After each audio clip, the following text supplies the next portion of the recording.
안녕하세요. 경륜비즈니스고등학교 학생들. 새우 일반 시간입니다.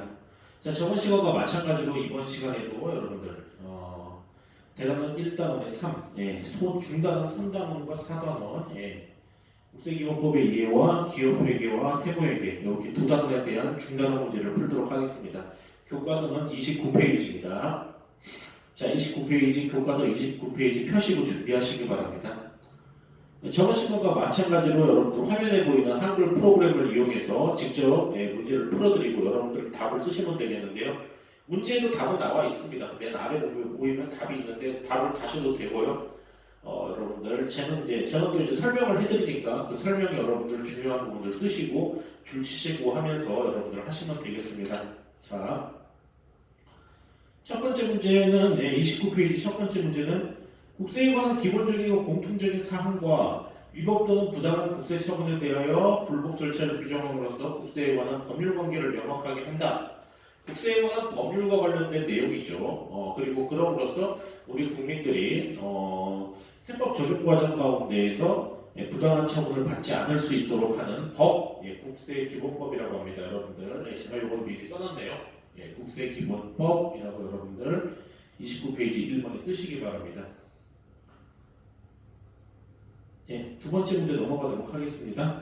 자, 조세를 기한까지 납부하지 못한 경우 체납자의 재산을 압류 매각하여 조세를 충당할 때 든 비용을 이 체납 처분비라고 하는 건데 여러분들 제가 저번 시간에 이걸 제가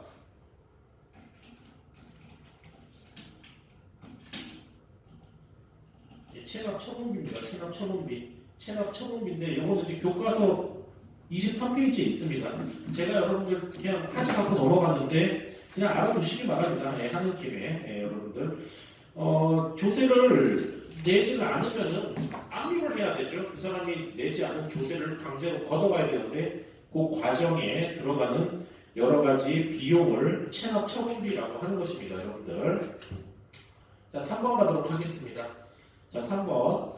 국세기본법에서 법률행위의 효력, 발생, 소멸 또는 채무에 이행을 하도록 미리 정해놓은 일정한 시점. 이 시점까지 일반적으로 신고를 마치던가 아니면은 납부해야 될 세금을 납부해야 된다라고 하죠. 그래서 앞에 나오는 시점은 그냥 기한이라고 하시면 되고요. 뒤쪽에 나와서 조세를 납부해야 될 기한이기 때문에 이거는 납부 기한이라고 하시면 됩니다. 되게 중요해요. 기억을 하시기 바랍니다. 교과서 23페이지에 나와 있습니다. 설명도 해드렸죠. 기한과 기간에 대한 구분 설명을 할 때 제가 말씀을 드렸습니다. 자, 4번 문제 가도록 하겠습니다. 자, 국세의 행정처분의 내용 및 이에 관련되는 사항을 당사자 또는 이해관계자에게 문서로 알리는 절차. 여러분들 제가 송달이라고 말씀드렸죠. 여러분 교과서 답에는 서류 송달이라고 되어 있는데 여러분들 그냥 송달이라고 하셔도 됩니다. 송달이라고 하고 송달 방법에 4가지 있었었죠. 가장 대표적인 송달 방법 직접 전달하는 거 교부 송달, 그리고 우편 송달, 그리고 전자 송달, 학교에 종이신 겁니다. 자, 전자 송달 그리고 마지막에 공시 송달이 있었죠. 자, 그래서 여러분 송달 방법 4가지는 좀 암기를 하셔야 되겠습니다. 자, 어디 있냐면 교과서, 자, 교과서 25페이지에 있습니다. 이 4가지 송달 방법에 대해서 아셔야 되고요. 특히 교부 송달은 유치 송달이랑 연결되죠. 아시죠, 여러분들? 교부 송달을 하려고 했으나 여러분들 그 납세 의무자가 일부러 송달을 받지 않으려고 피하거나 이렇게 일부러 받지 않으려고 할 때는 송달 장소에 여러분들 서류를 두고 옴으로써 법적 효력이 발생한다고 이야기했습니다. 그래서 교부 송달에 유치 송달이 함께 있다는 걸 기억을 해주시고요. 특히 여러분들 교부 송달과 우편 송달 같은 경우는 도달주의 원칙이라고 있었죠. 쉽게 말해서 서류가 해당 납세자에게 도달했을 때 효력이 발생하는 거지.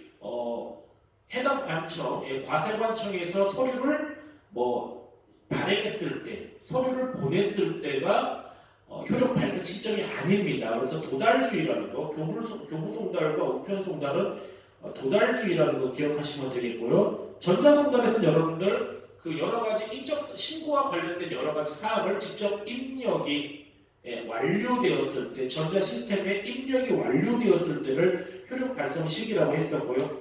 특히 공시송달 제일 중요하다고 말씀드렸던 것이 여러분들 이렇게 교부가 되지 않는 상황에서는 여러분들 게시판에다가 공시를 하게 됩니다.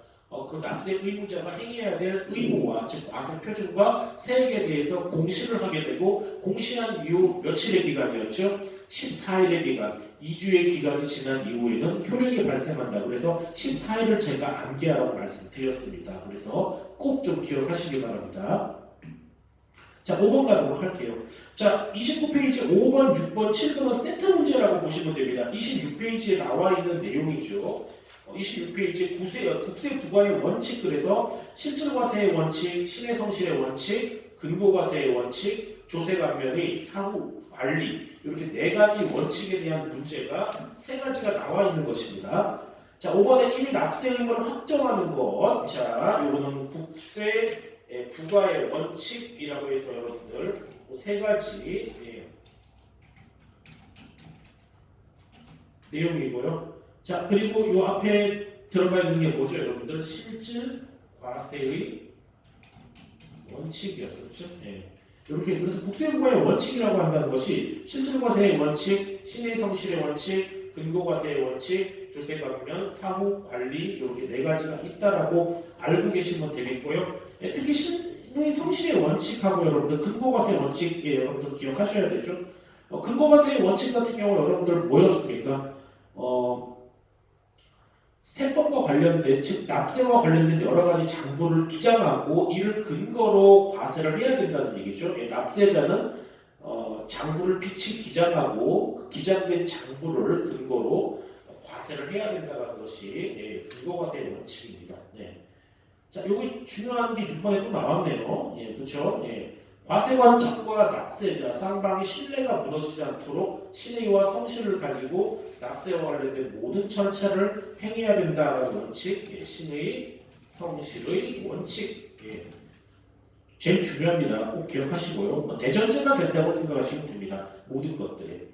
자, 그리고 7번째, 아까 말씀드렸던 것도 나왔네요. 자, 장부를 빛이 기장해야 됩니다. 누가? 납세자가. 그리고 납세자가 가지고 있는 장부를 근거로 과세해야 된다는 원칙, 근거 과세의 원칙,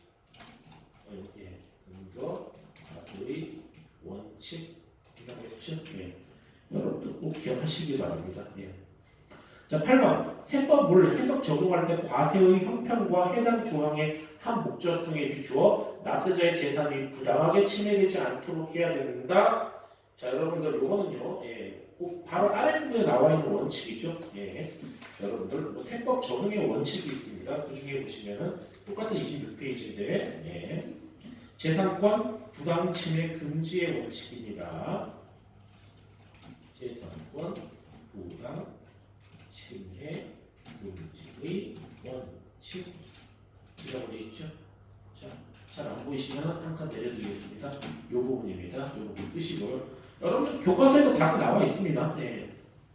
그냥 알고만 계시면 되겠습니다. 이 부분이 헷갈리기 때문에 나중에 여러분들이 지필평가를 보시게 되면 헷갈리지 않게 정리를 해드릴 테니까 문제에 여러분들 답을 성실하게 잘 쓰시고 여러분들 기억하시면 되겠습니다. 9번 여러분 보시기 편하게 아래로 내려드릴게요. 자, 세무조사를 포함해 국세 행정 집행 과정에서 국세 공무원이 부당하게 납세자의 권리를 침해하거나 예상되는 경우 보호 담당관에게 권리 보호를 요청하는 제도 있었죠. 자, 여러분들 그 교과서 27페이지하고 28페이지를 보시면은 납세자의 권리 보호와 관련된 내용들이 있고 이 권리 보호를 위해서 제정한 납세자 권리 헌장이 있었죠. 27페이지에는 그리고 28페이지에는 납세자의 권리를 보호할 수 있는 제도가 세 가지 있었죠. 여러분 교과서 보시면 됩니다. 지금 중단한 마무리 문제 바로 왼쪽에 있어요. 그래서 여러분들 납세자의 권리를 보호하기 위한 제도가 세 가지 있었습니다. 여러분들 보실까요? 자, 28페이지 바로 옆이니까 납세자 권리 보호 요청 제도, 과세전 적부심사, 조세 불복 제도 세 가지가 있었죠. 자, 납세자 권리 지금 현재 9번에 나와 있는 답은 납세자 권리 보호 요청 제도다라고 하시면 됩니다. 일단 답을 쓸게요. 납세자 권리 보호 요청 제도입니다. 자, 요게 있고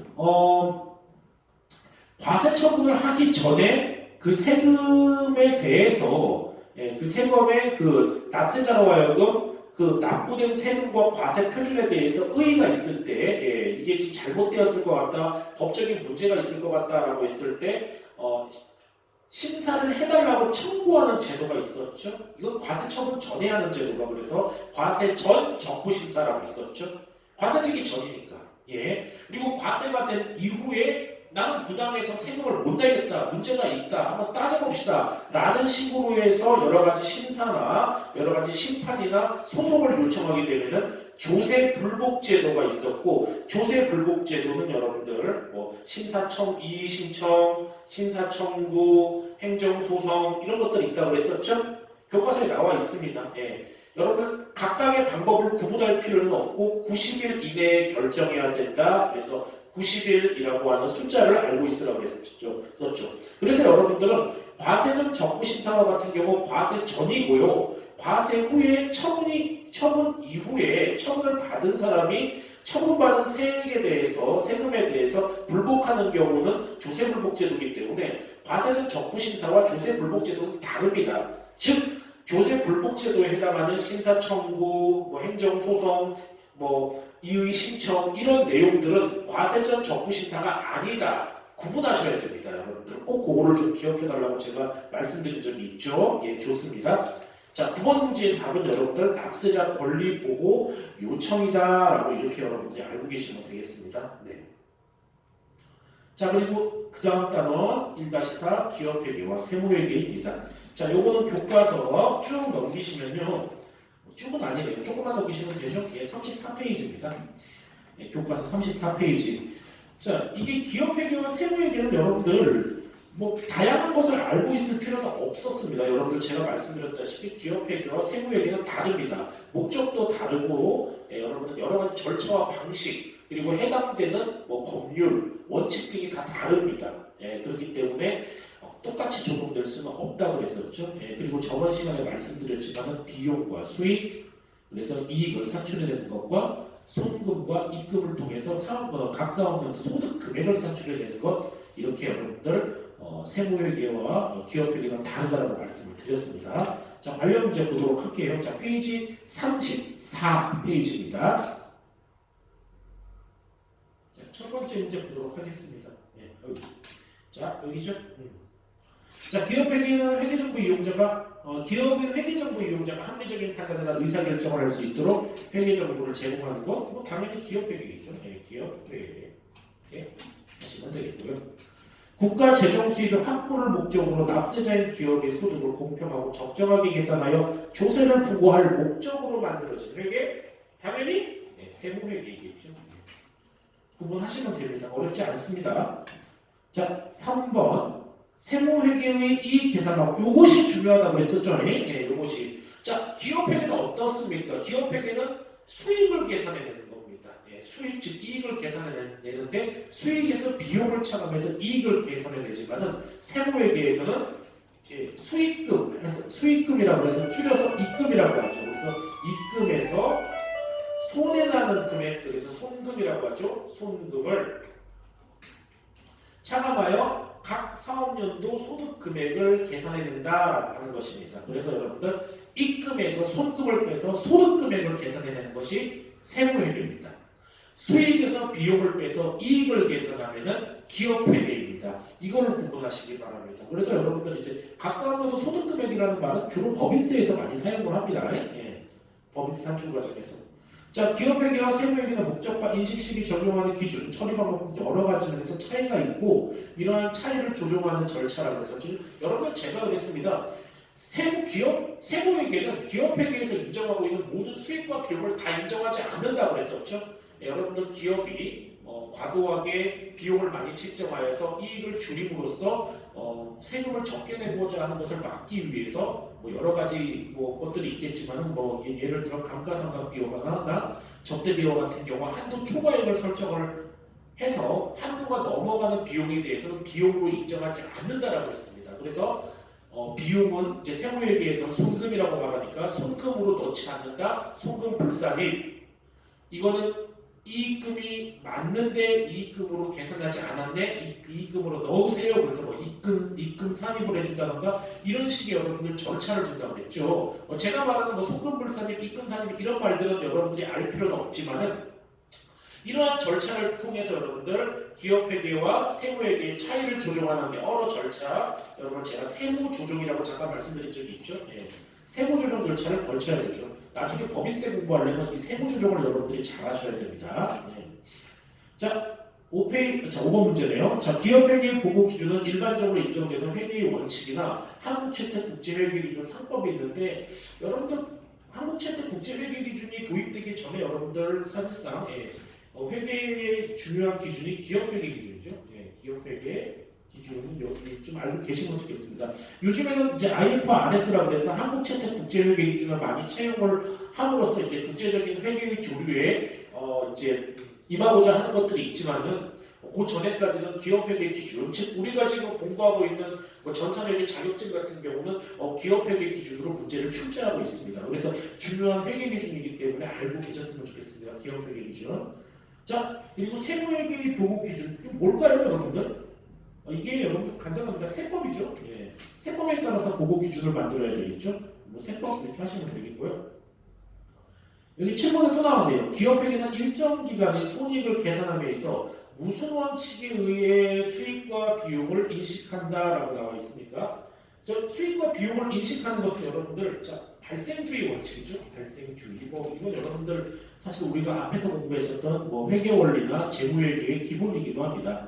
발생주의. 여러분들 비용과 수익이 발생할 때 반드시 현금을 발생주의 반대말은 이제 현금주의라고 하는데 현금을 받고 주었을 때만이 수익과 비용이 실제 발생한 것으로 보지 않죠, 여러분들. 현금이 직접 오가지 않더라도 뭐 어음으로 한다던가 외상으로 한다던가 아니면은 미지급금 처리를 했다가 나중에 여러분들 뭐 이렇게 대금을 지급한다던가 이런 방식들이 있습니다. 미지급금 처리를 한다던가 어음이 발생된다던가 뭐 이렇게 여러분들 하더라도 우리는 뭐 통신비, 여러분들 접대비, 기부금 이런 식으로 전부 다 비용으로 인식을 했었죠. 예, 그렇기 때문에 우리는 현금주의가 아닌 발생주의를 원칙으로 한다. 이렇게 여러분들이 회계 시간에 배웠습니다. 그래서 그렇게 좀 기억을 하셨으면 좋겠고요.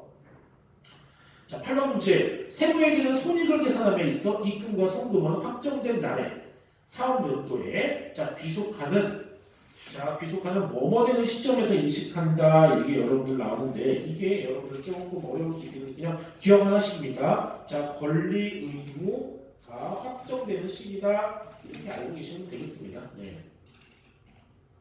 권리 의무가 확정되는 시점에 입금과 송금을 인식한다. 이렇게 생각하시면 되겠고요. 네. 자, 9번에 기업회계에서 회사가 계산할 비용을 모두 하지만 여러분들 세무회계에서는 기부기능비나 접대비 한도 초과액은 뭘로 인식하지 않을까요? 원래 접대비나 기부금 같은 경우 기업에서는 비용으로 인식을 하는데 세무회계에서는 비용을 다른 말로 뭐라고 인식했죠? 예, 좋습니다. 손금으로 인식했었죠. 자, 손금으로 봅니까 안 봅니까? 안 본다 그랬습니다. 그래서 손금으로 산입하지 않는다. 손금 불산입으로 쳐서 한도 초과액에 대해서는 비용으로 인정하지 않음으로써 각 사업마다 소득 금액을 올려버리는 것이죠. 그래서 법인세를 조금 더 많이 얻을 수 있는 발판을 마련하는 것입니다. 예. 그렇게 여러분들이 알고 계셔야 됩니다. 자, 10번. 세무회계는 회사가 계산할 비용을 모두 인정하면 세금이 어떻게 되죠? 자, 세금이 감소하죠. 왜 감소하겠습니까?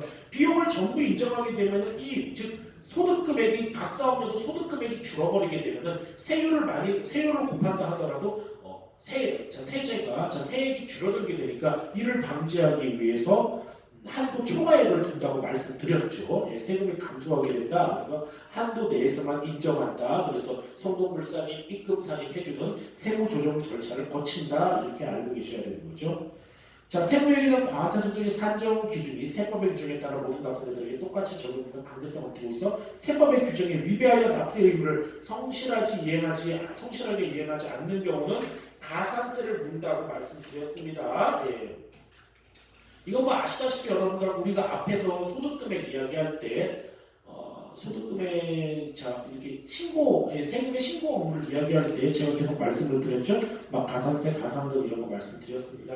특히 가산세와 같은 경우는 신고 납부를 성실하게 하지 않았을 때 생기는 것이 가산세, 그리고 부과하여 과세하는 부과과세에 있어서 세금을 적절하게 납부하지 않았을 때는 가산금이라고 하였죠. 원래는 이제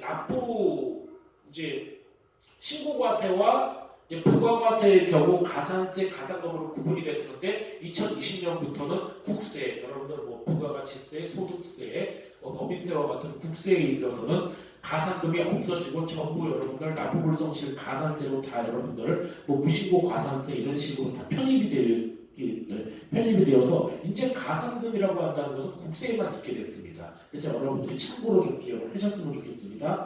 자, 일단 여러분들 문제를 이제 중단과 마무리까지 문제를 다 풀고 일단에는 39페이지에 대단원 마무리 문제가 대단원 마무리 문제와 38페이지에 이제 대단원 퍼즐 문제가 나와 있네요. 예. 다음 시간에는 여러분들 38페이지에 퍼즐로 풀어보는 대단원 정리를 하도록 하겠습니다. 자, 이번 시간까지 여러분들 고생 많이 하셨고요. 예. 일단 중간과 마무리 문제 여기까지 마치도록 하겠습니다. 여러분들 방역에 항상 힘써주시고 건강한 모습으로 우리 등교계약 때 보도록 하겠습니다. 여러분들 감사합니다.